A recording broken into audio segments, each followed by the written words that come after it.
Saint-Esprit, sois mon ami fidèle. Oh Saint-Esprit, sois mon ami fidèle. Oh Saint-Esprit, sois mon ami fidèle. Lecture du livre du prophète Jérémie. Ainsi parle le Seigneur. Maudit soit l'homme qui met sa foi dans un menteur, qui s'appuie sur un être de chair, tandis que son cœur se détourne du Seigneur. Il sera comme un buisson sur une terre désolée. Il ne verra pas venir le bonheur. Il aura pour demeure les lieux arides du désert, une terre salée, inhabitable. Béni soit l'homme qui met sa foi dans le Seigneur, dont le Seigneur est la confiance. Il sera comme un arbre planté près des eaux, qui pousse vers les courants ses racines. Il ne craint pas quand vient la chaleur. Son feuillage reste vert. L'année de la sécheresse, il est sans inquiétude. Il ne manque pas d'y porter du fruit. Parole du Seigneur. Louange grâce à Dieu.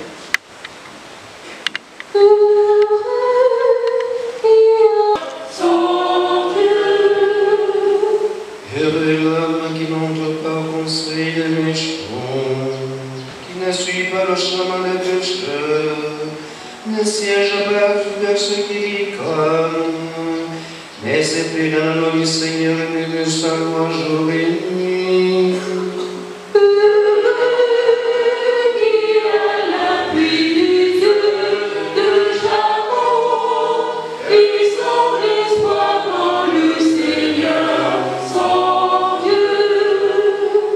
Comme un arbre planté près d'un ruisseau, qui donne du fruit en son temps, et jamais son feuillage ne meurt. Tout ce qui l'entreprend réussira, tel n'est pas le sort des méchants.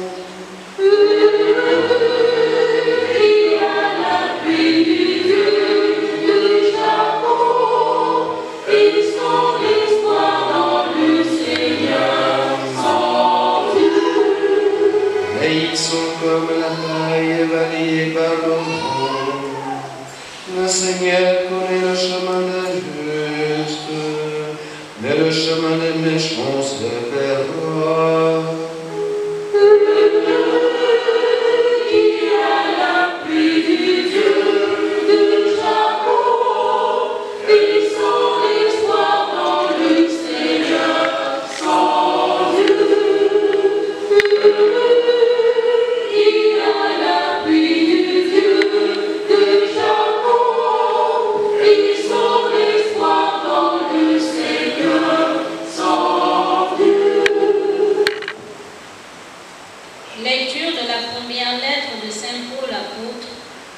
Chapitre 15, les versets 12 et 16 à 20. Frères, nous proclamons que le Christ est ressuscité d'entre les morts. Alors, comment certains d'entre vous peuvent-ils affirmer qu'il n'y a pas de résurrection des morts? Car si les morts ne ressuscitent pas, le Christ non plus n'est pas ressuscité. Et si le Christ n'est pas ressuscité, votre foi est sans valeur. Vous êtes encore sous l'emprise de vos péchés, et donc ceux qui se sont endormis dans le Christ sont perdus. Si nous avons mis notre espoir dans le Christ pour cette vie seulement, nous sommes les plus à plaindre de tous les hommes. Mais non. Le Christ est ressuscité d'entre les morts, lui, premier ressuscité parmi ceux qui se sont endormis. Parole du Seigneur. Louange grâce à Dieu.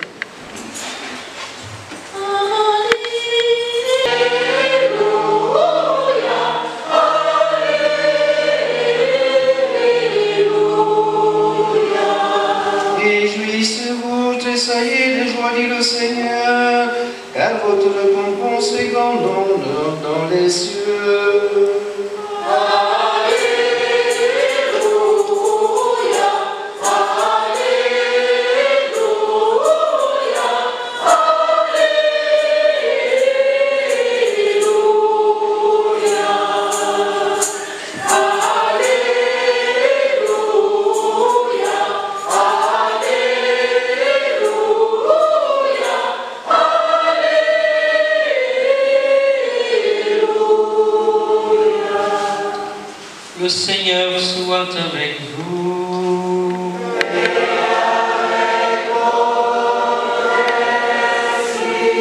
Bonne nouvelle de notre Seigneur Jésus-Christ selon saint Luc.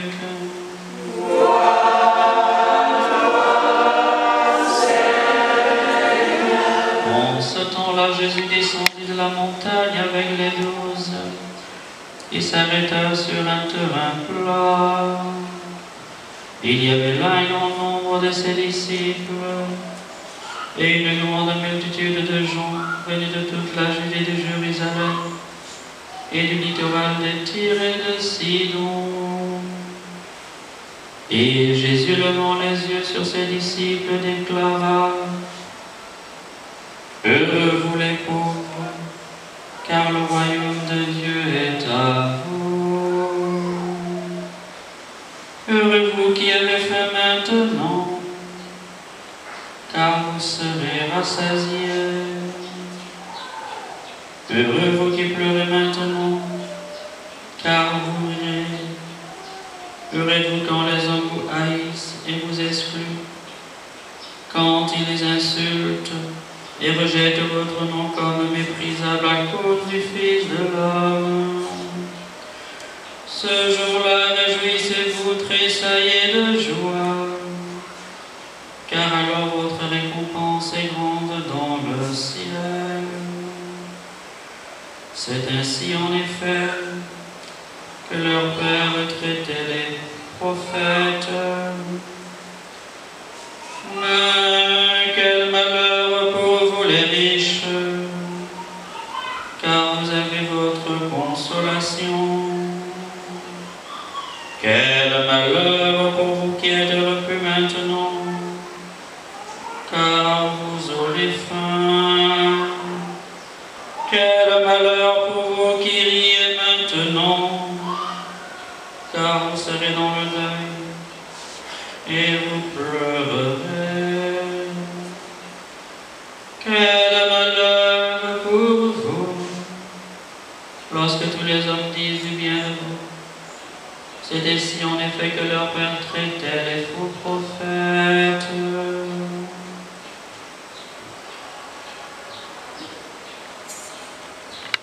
Acclamons la parole de Dieu.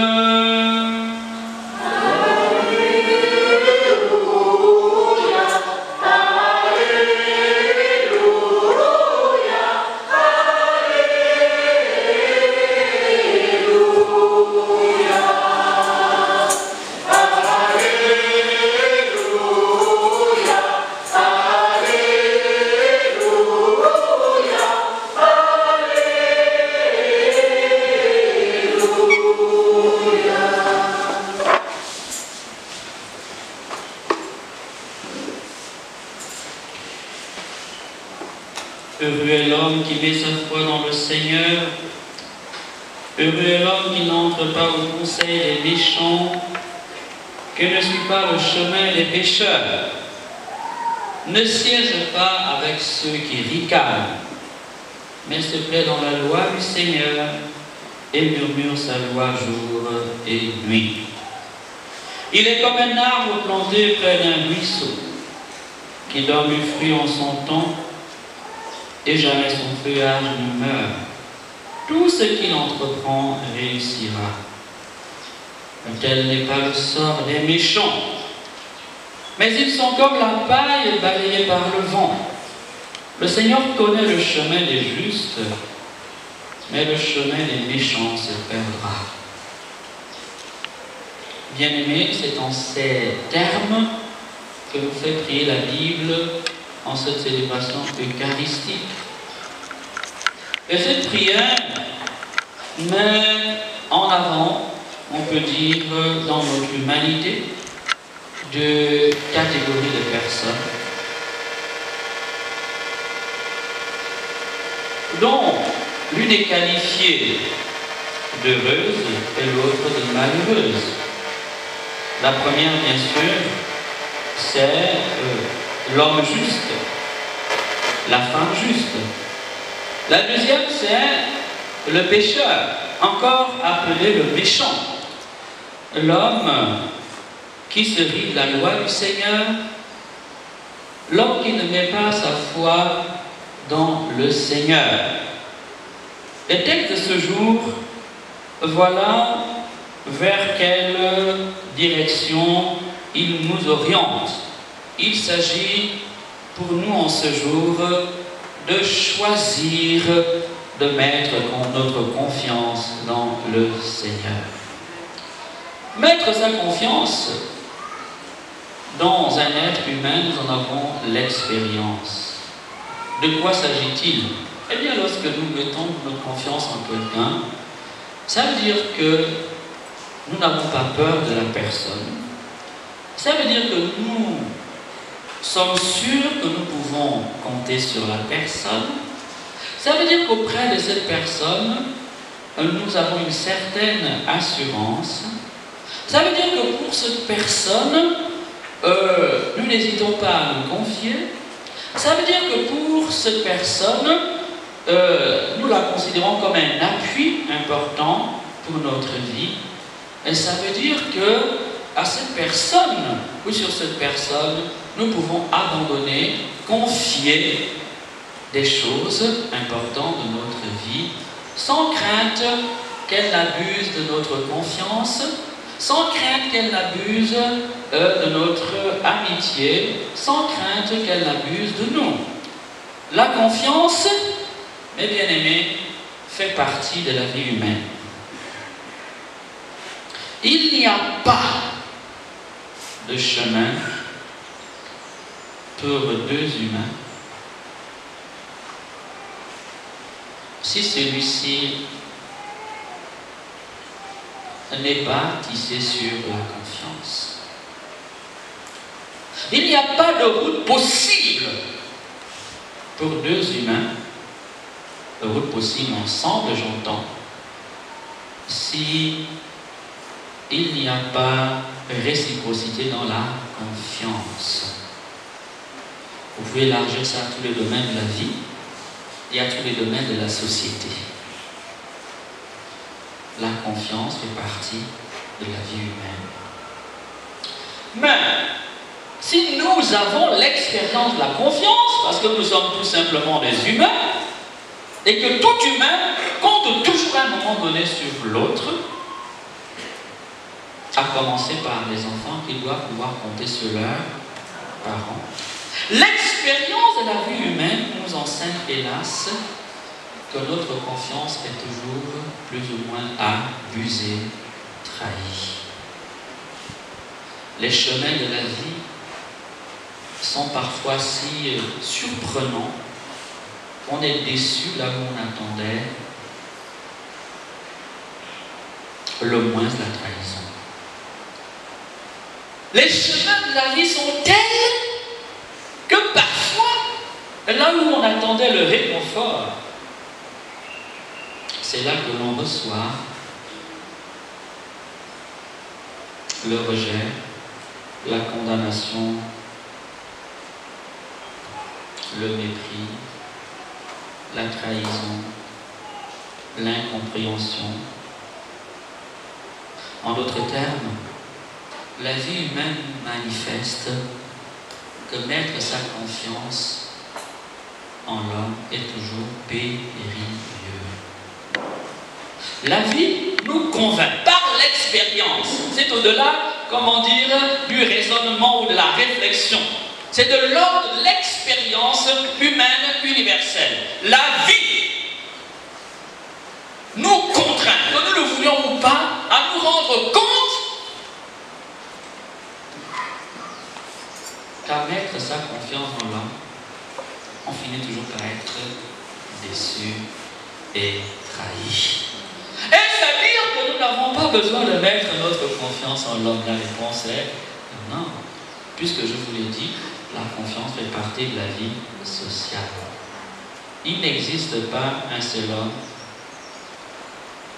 qui n'ait besoin de s'appuyer sur un autre. Cela est indispensable à notre chemin sur la terre. Alors, dire cela, c'est dire qu'en fait, Si la première lecture nous dit, maudit soit l'homme qui met sa confiance dans un mortel qui s'appuie sur un être de chair, il ne faut pas oublier la suite de cette affirmation, tandis que son cœur se détourne du Seigneur. Amen. En d'autres termes, il est malheureux, celui qui met tellement sa confiance dans l'homme. Et l'homme ici, ça d'abord ton prochain, ton semblable, mais l'homme c'est aussi toi-même. Il est bien malheureux celui qui met sa confiance en lui-même ou celui qui met sa confiance dans son prochain. Pourquoi? Eh bien parce que l'humain est limité. Eh bien parce que tout homme, malgré comment dire son bon sentiment, malgré comment dire les meilleurs dispositions qu'il peut manifester, la vie est si complexe qu'on peut trahir ses convictions, on peut trahir le meilleur de ses rêves. Amen. Amen. La confiance mérite, surtout la confiance en un être de chair et de sang. Amen. Pourquoi devrait-elle être réfléchie? Bien parce qu'il s'agit de confier quelque part sa vie ou une partie de sa vie ou son projet ou une partie de son rêve à un être de chair et de sang. Donc c'est faire preuve de responsabilité humaine que de ne pas confier les choses importantes de sa vie à quelqu'un dont on n'est pas sûr, n'est-ce pas? C'est faire preuve, ce serait faire preuve d'irresponsabilité de vouloir bâtir sa vie avec un homme sur lequel on ne peut pas compter. Ce serait un manque, comment dire, de jugement que de vouloir bâtir un foyer avec une femme sur laquelle tu sais qu'à la première occasion, elle te fauchera compagnie. La confiance, mes bien-aimés, est un acte responsable, est un acte adulte, est un acte, comment dire, mature. Non, tout le monde n'a pas à mériter votre confiance. Amen. Amen. Voilà. Pourquoi? Eh bien parce que l'homme est traître. La traîtrise habite le cœur de l'homme et de la femme. Amen. Et peut-être que aujourd'hui, celui avec qui vous voulez entamer un projet est-il, comment dire, digne de confiance. Mais vous ne savez jamais de quoi sera fait le lendemain. Parce que l'être humain étant en route, en perpétuel changement, les meilleurs aujourd'hui peuvent être les pires demain. Alors il n'est pas rare de voir une femme qui dit, mais mon père, c'était le plus attachant. C'était le plus, n'est-ce pas? Que s'est-il passé? Ben, il s'est passé ceci, c'est que l'homme s'est corrompu en chemin. Et pourquoi s'est-il corrompu? Parce qu'il n'a pas mis sa confiance en le Seigneur. Parce qu'il ne s'est pas attaché à la loi du Seigneur. Parce qu'il n'a pas fait de la loi du Seigneur le murmure de son cœur. Parce qu'il n'a pas fait, comment dire, la parole de Dieu, le fruit de sa méditation, l'objet de sa quête intérieure. Parce qu'il n'a pas planté, comment dire, ses racines dans le ciel. Parce qu'il n'est pas que comme cet arbre planté, comment dire, au bord d'un cours d'eau et qui porte son fruit en son temps. Parce qu'il n'est pas cet homme ou cette femme qui a appris, comment dire, à donner la première place au Seigneur. Parce qu'il n'est pas cet homme ou cette femme qui s'est battu pour être, comment dire, fidèle au Seigneur. Nous ne pouvons changer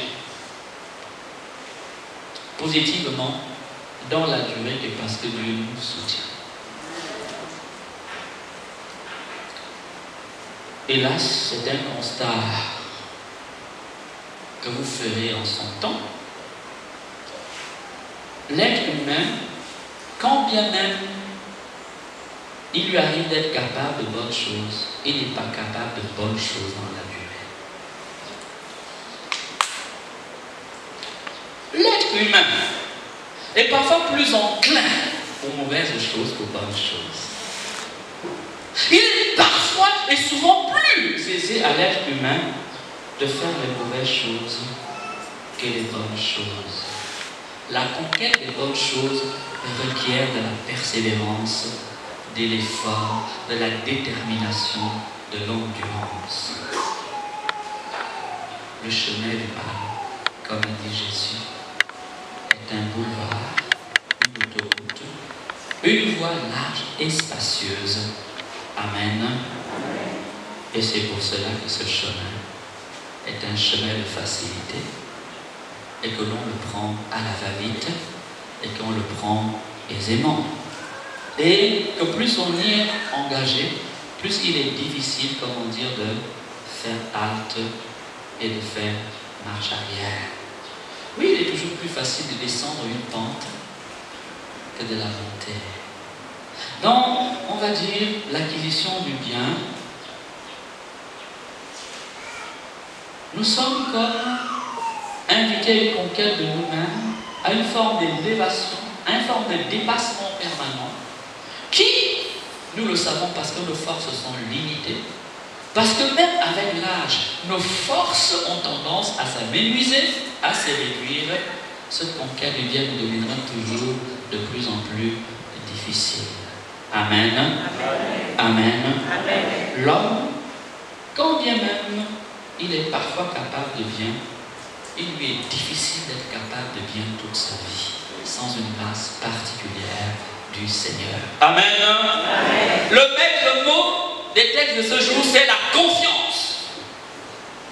Le maître mot de ce jour, ce n'est pas la méfiance à l'égard de l'autre, ce n'est pas la méfiance à l'égard de Dieu. Le maître mot de ce jour, c'est la confiance. Confiance à Dieu, mais aussi confiance à son frère, mais on va dire dans le mystère de la foi. Confiance discernée, confiance, comment dire, responsable, confiance adulte, confiance, mais bien aimé, parce que faire confiance à un être humain nous expose à des risques et à des périls.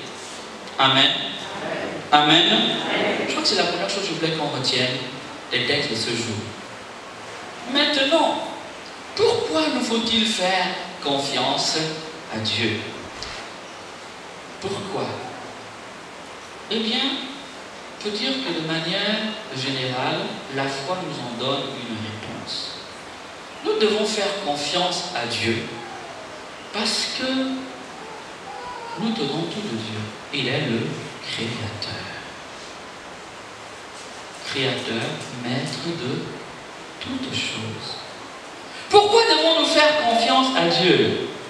Eh bien, parce que non seulement Dieu est notre Créateur, celui qui nous a donné la vie, le mouvement et l'être, mais parce que ce Créateur-là a pour nous un cœur plein de bienveillance. En d'autres termes, non seulement il est celui qui nous a tout donné, nous ne sommes ce que nous sommes que parce que Dieu nous a appelés à la vie, au mouvement et à l'existence, et parce que Dieu nous maintient en vie. Mais ce Dieu-là, en plus d'être notre Créateur, est un Dieu très aimant. Le regard qu'il pose sur nous est un regard d'attention. Le regard qu'il pose sur nous est un regard, comment dire, de patience. Le regard qu'il pose sur nous est un regard de compassion. Le regard qu'il pose sur nous est un regard d'attention aimante, un regard paternel. Découvrons-nous dans le mystère de Jésus-Christ. Oui, il ne suffit pas seulement que Dieu soit créateur pour que nous lui fassions confiance. Il faut aussi que nous découvrions que Dieu nous aime. Car en réalité, on fait plus aisément confiance à quelqu'un quand on sait que la personne nous aime. Mais ça veut dire quoi, la personne nous aime? Elle nous fait des beaux yeux, elle nous tient de longs discours, elle nous fait de la poésie, elle nous chante la chansonnette. Non. Parce qu'elle veut et cherche notre bien. Disons les choses autrement. Parce qu'elle fait tout pour notre bien. Et l'Évangile va dire, dans la parole de Dieu va dire, que Dieu fait tout concourir au bien de ceux qui l'aiment. Que rien, absolument rien, n'advient dans la vie des élus, dans la vie de ceux qui mettent leur confiance en Dieu sans que Dieu ne soit capable d'en tirer profit et sans que Dieu n'entrevoie la possibilité pour lui, comment dire, de faire de la lumière, de faire de la sagesse, de faire de la transformation, de la sainteté, allais-je dire, à partir de cela. Amen. Amen. Oui, c'est déjà grand de savoir que Dieu est notre Créateur, nous devons tout. Mais si Dieu était pour nous un danger, si Dieu était pour nous un rival, si Dieu était pour nous un tyran, il nous serait impossible de lui faire confiance, n'est-ce pas? Mais parce que nous savons qu'il est un Père infiniment bon, la confiance est rendue plus aisée, la confiance est appelée plus, comment dire, naturelle. La confiance doit devenir filiale. C'est la confiance du petit enfant sur son Père, dont il sait par ailleurs, comment dire, l'amour. L'enfant se découvre aimé sur le visage de son Père, l'enfant se découvre l'objet d'une tendresse qui le dépasse, qui le défonce, qui le précède sur les bras et les genoux de maman. Dans les bras et les genoux de maman. C'est après que l'enfant doit apprendre. Mais en réalité, au point de départ, la confiance n'est pas encore déployée. N'est-ce pas? Quand un enfant vit en ce monde, il n'est conscient de rien. Il réagit aux stimuli, n'est-ce pas? Au mouvement. Et petit à petit, il se découvre l'objet d'une tendresse. L'objet d'un amour. Et petit à petit, il est invité à répondre à cet amour par son amour. L'amour du Père précède l'amour du Fils. Il est à l'origine de la vie du Fils. Amen. Du coup, nous comprenons que non seulement nous devons faire confiance à Dieu parce qu'il est le Créateur, mais nous devons lui faire confiance parce qu'éternellement il nous aime. Parce qu'éternellement il a pour nous un amour puissant, un amour merveilleux, un amour profond, un amour que rien ne peut, comment dire, sonder, un amour que rien ne peut briser. Son amour est fidèle. Et ici, l'Écriture nous dit, si vous êtes fidèle, moi je demeure fidèle. Amen. Fidèle est son être. Fidèle est son nom, fidèle est son être, parce que Dieu ne change pas. Dieu ne peut pas changer. Il est le roc des jours, l'ancien des jours, il est l'éternel, sans commencement ni fin. Tout est parfait en lui, tout en lui n'est soumis à aucun mouvement, à aucune variation, à aucune détérioration, à aucune corruption, parce qu'il est. Amen. Amen. Amen. Amen. C'est notre amour qui est changeant. C'est notre confiance qui se cherche. C'est notre confiance qui est hésitante. C'est notre confiance qui se construit. Et parfois laborieusement, parce qu'il nous est difficile de comprendre les voies du Seigneur. Et souvent difficilement, parce que les voies de Dieu nous resteront toujours mystérieuses. Et il ne saurait en être autrement. Pourquoi?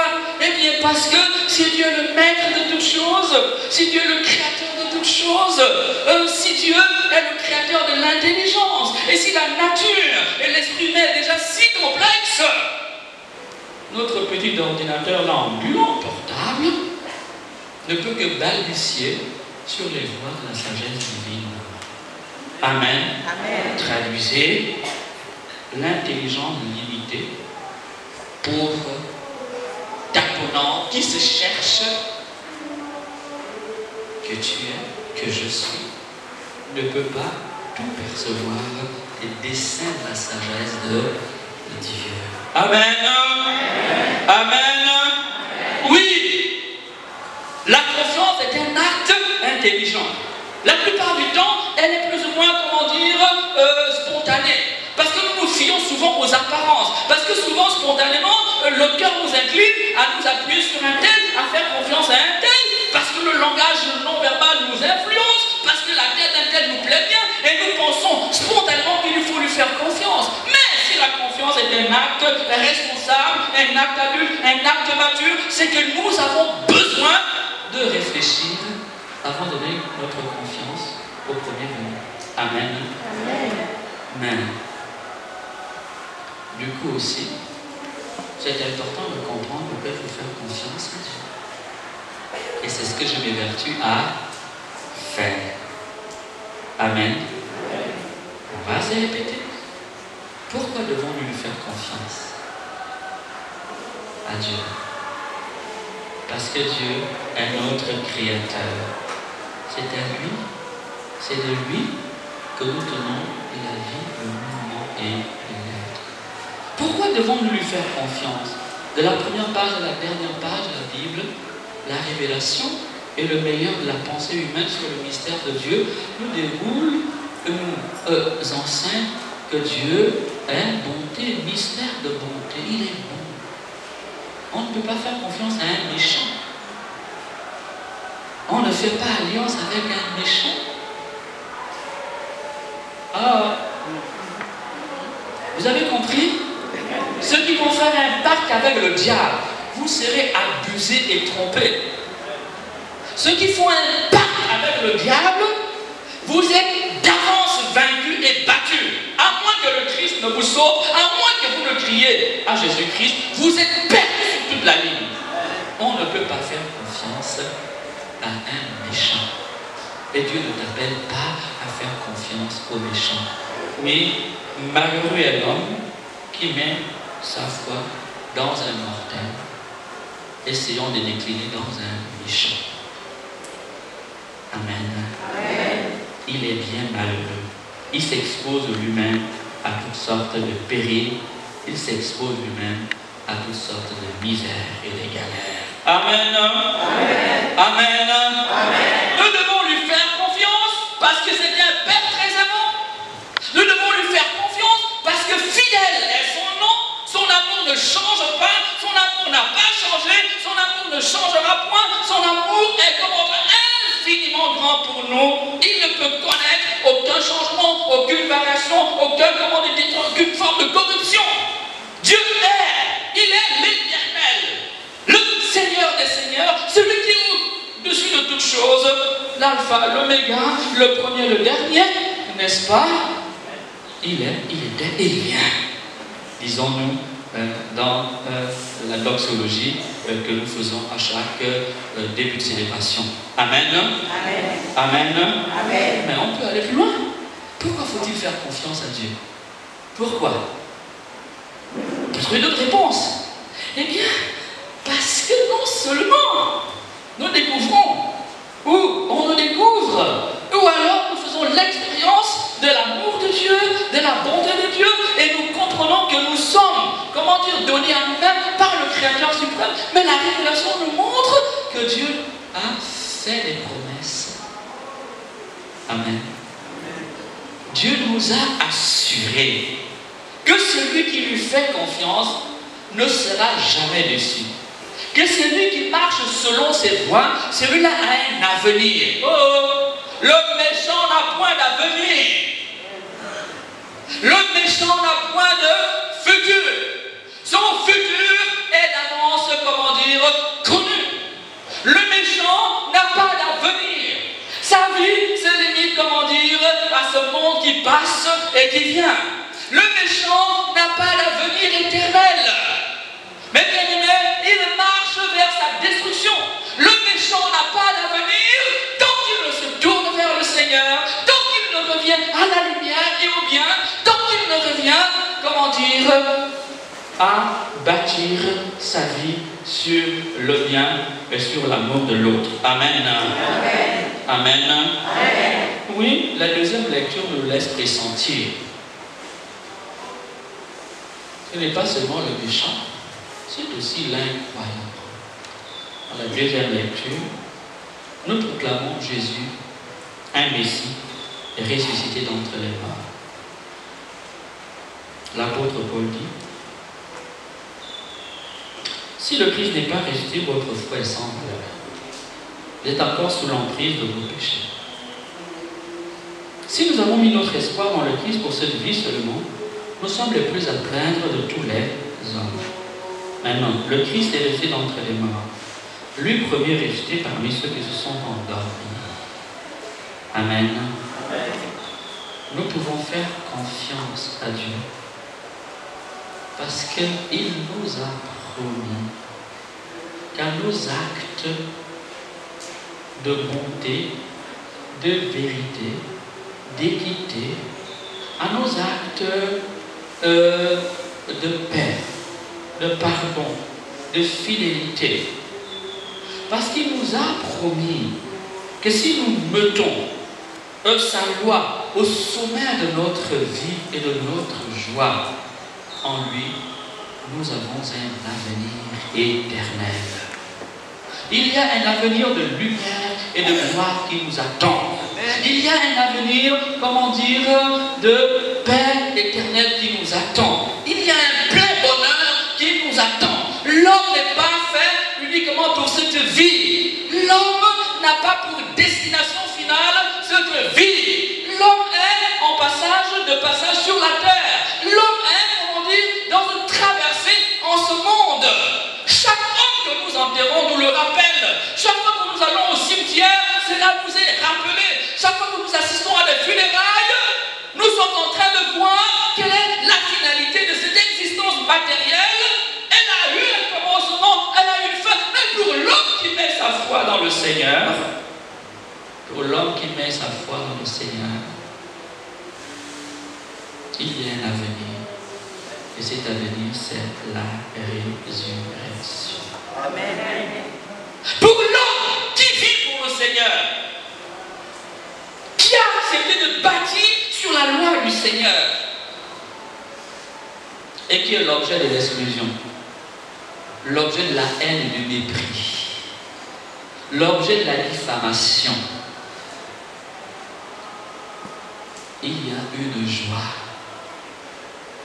L'évangile dit, réjouissez-vous. Soyez déjà en fête, car pour le bien, pour la vérité, pour Dieu, vous souffrez.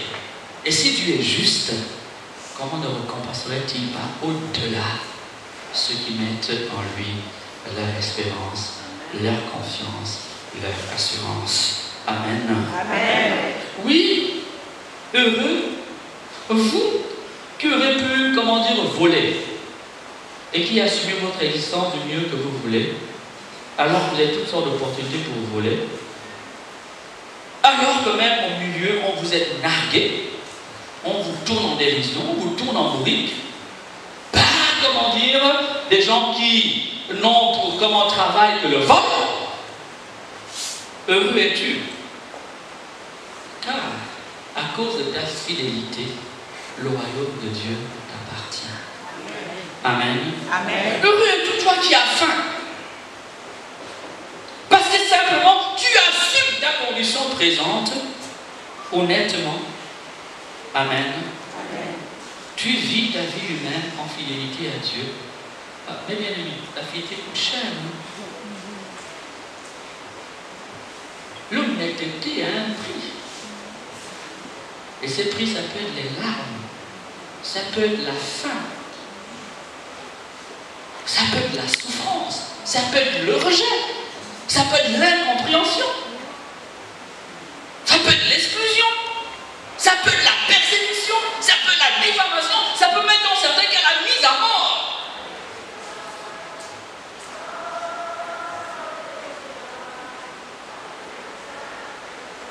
Je me souviens d'un rassemblement au début de la communauté où un homme qui appartenait à un gang s'était converti.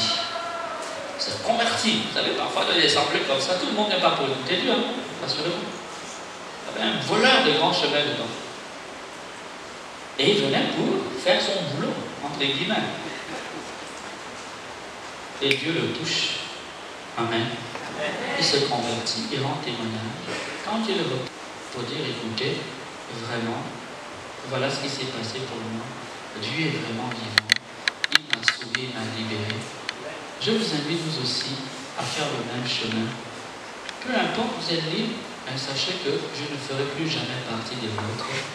Il a été poignardé et mis à mort.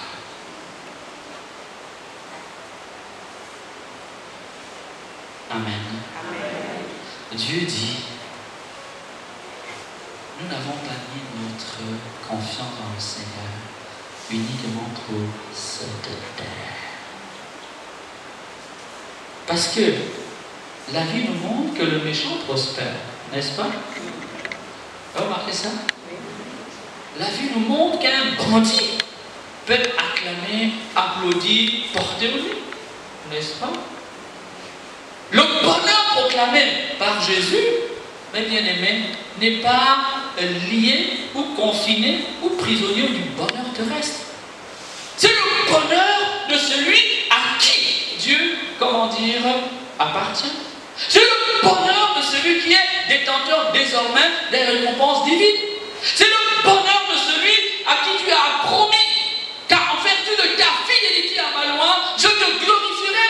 C'est un bonheur donc que nous tenons en espérance. Certes, pour l'ici et le maintenant, Dieu peut nous ouvrir des portes sous différents plans, n'est-ce pas? Mais le bonheur qui nous est donné dans le Christ, c'est le bonheur de la possession de la vie éternelle dans le Christ. Amen. Amen. Amen. Mais cela est important. Cela est important à bien comprendre. Parce que sinon, vous voyez des gens qui perdent confiance, qui perdent courage à la moindre épreuve. Comme si le Christ avait promis que jamais nous ne serons éprouvés. Comme si l'Évangile avait annoncé que parce que nous sommes croyants, jamais nous n'aurons à affronter l'adversité. Et comme si nous suivions un Messie qui a survolé notre humanité, assis ou flottant sur un nuage. Le Messie que nous servons, le Messie, que nous suivons, est un Messie crucifié, qui nous a montré que pour faire la volonté de Dieu, parfois il faut, transpirer. Et que parfois pour faire la volonté de Dieu, il faut accepter, d'être passé à ta mort. Que parfois pour faire la volonté de Dieu, il faut accepter, l'exclusion. Il faut accepter la diffamation. Le Messie que nous suivons est un Messie crucifié. Et Jésus a dit qu'il faut, pour venir à sa suite, il nous faut prendre notre croix pour le suivre. Amen. Et que le disciple n'était pas plus grand que le maître.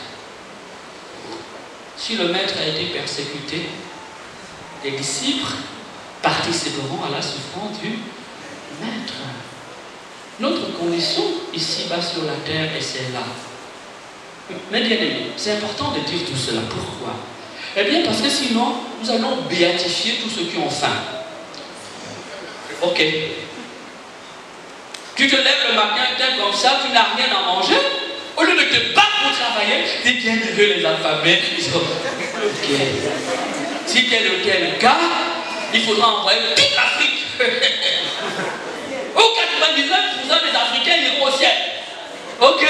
Vous prenez tous les miséreux d'Afrique, vous les balancez au ciel, n'est-ce pas? Mais on n'entre pas au ciel parce qu'on a mal mangé. On n'entre pas au ciel, parce que l'estomac est vide et creux et déchiré par la faim. Mais bien aimé, on entre au ciel parce que son cœur fréquente le ciel. On entre au ciel parce que son cœur est lié au ciel. On entre au ciel parce que son cœur aime le ciel. On entre au ciel parce que notre cœur a fait du Seigneur son trésor. Là où est ton cœur, là est ton trésor. Là où est ton trésor, là est ton cœur. Voilà ce qui nous permet d'entrer au ciel. Les béatitudes n'exaltent donc pas la misère humaine. Il ne nous est pas dit soyez, ne mangez rien, soyez des affamés, n'ayez rien dans les poches, et le ciel va s'ouvrir pour vous. Amen. Amen. Les évangiles nous invitent à être les pauvres du Seigneur. Amen. Le pauvre du Seigneur, c'est celui qui a mis sa confiance dans le Seigneur. Qui sait que sur la terre, il marche vers le ciel. Il sait que sur la terre, Dieu est sa loi et sa référence. Il sait que sur la terre, Dieu est son réconfort. Il sait que sur la terre,